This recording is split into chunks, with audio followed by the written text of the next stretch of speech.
Fiancé cheated and planned something so horrible, I can't believe it. I'm, male 28, really enraged right now. I just returned from a long-term deployment abroad and discovered that my fiancé, female 24, had been cheating on me the whole time. That's terrible enough, but things get much, much worse. She contracted herpes from the other guy, and, I hope you're sitting, her goal was to infect me as well, giving me an excuse not to dump her. Are you serious? Can somebody explain her logic to me? She was trying so hard to lure me into bed. Normally, she allows me a few days to recover from jet lag before initiating intimate. But this time she was talking nasty, cam girl dirty. She never does that, and jumping into my lap in the parking garage. She's usually extremely discreet about physical love. Something didn't seem quite right, so I told her I wanted to rest after my long travel. This sparked a massive brawl on the way home, which escalated into a full-fledged shouting war once we arrived, replete with her destroying stuff. I didn't understand what was going on and told her I was going to contact the cops so she could be locked up for her own good. And that's when she admitted she cheated on me with a man she met on Tinder. She admitted it was a mistake, apologized, and asked me to forgive her. I simply gazed at her, trying to catch my breath. I told her she needed to go and give me some space, but she dropped to the floor and grabbed my legs, telling me that I couldn't send her out, that I could forgive her if we could just make love. I asked to know why it was so crucial. In between shouting, weeping, and yelling, she claimed she had herpes, that dumping her would destroy her life, and that it was my fault since I wouldn't have with her right then and there. I felt like there were a million insects crawling all over me. I grabbed my keys and walked away. I'm at a hotel now, and she's blowing up my phone, messaging me that herpes isn't a big issue, that having it together would make us a stronger marriage, and that we could even share medicine. She put a laughing face emoji after that line. I believe she is going nuts. We've been dating for 5 years, engaged for a year, and I have no idea who she is. I've had many showers and still get the sensation that bugs are crawling all over me. I can't even shut my eyes or turn off the lights. Has anybody dealt with a situation like this before? What on earth was she thinking? What am I meant to do now? Update.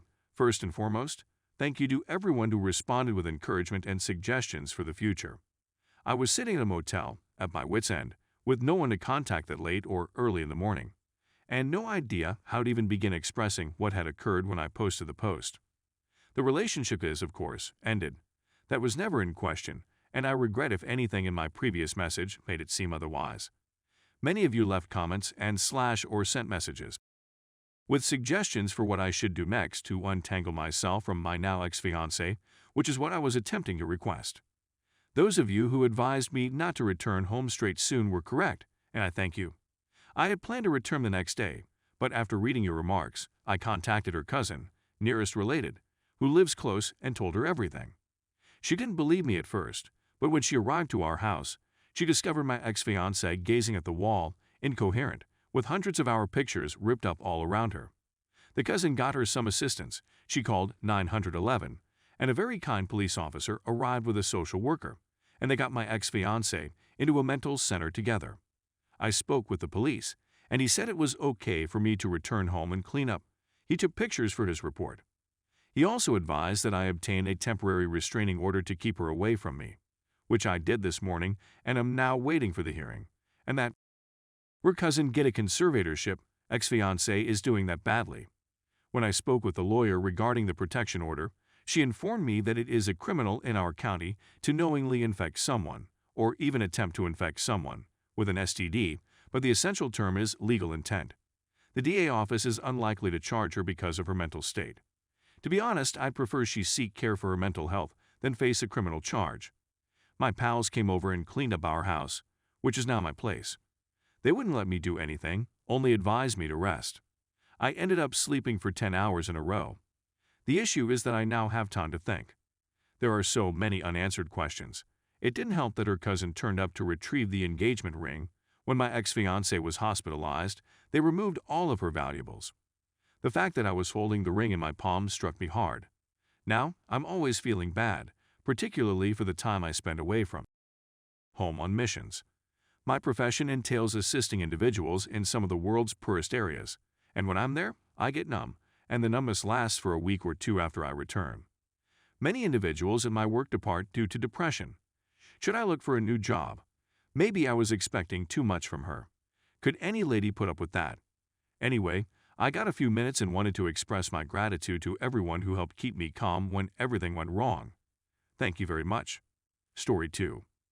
15 months left in the military. Kind of a rant, but also a reminder to some that they can persevere. I joined when I was 18 and was just a regular young person looking to earn some money and move out of my area. I quickly realized that recruiters lie and say things you want to hear in order to save their own butts and get people in. Pro tip: ask folks you know in the military how it actually is.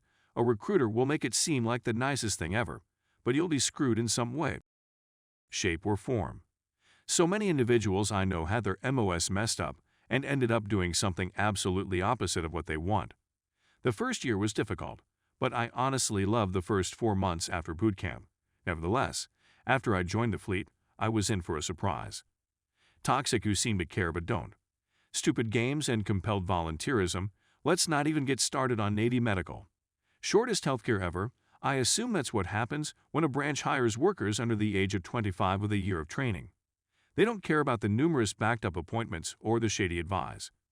My friends messed up their ACL, ligaments, and so on, and medical refused to give them an MRI because they believed cooling it and giving them a light-duty chit would address the issue. It's very pitiful.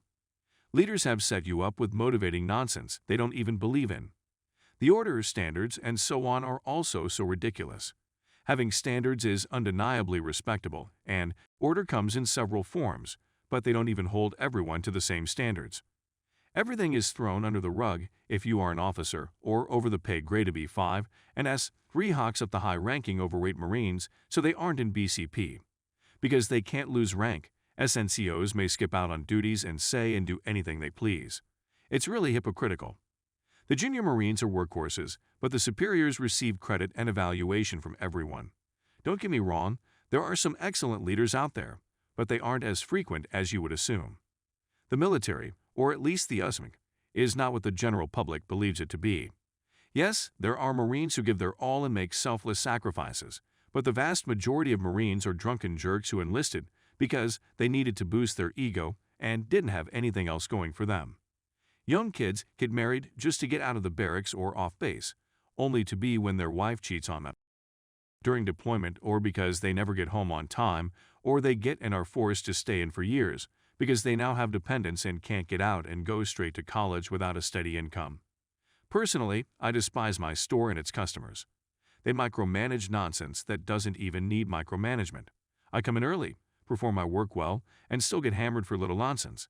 I was given 8 hours to create a PowerPoint presentation with 15 slides that had to be 10 minutes long since I had not completed 3 MCI by a specified deadline.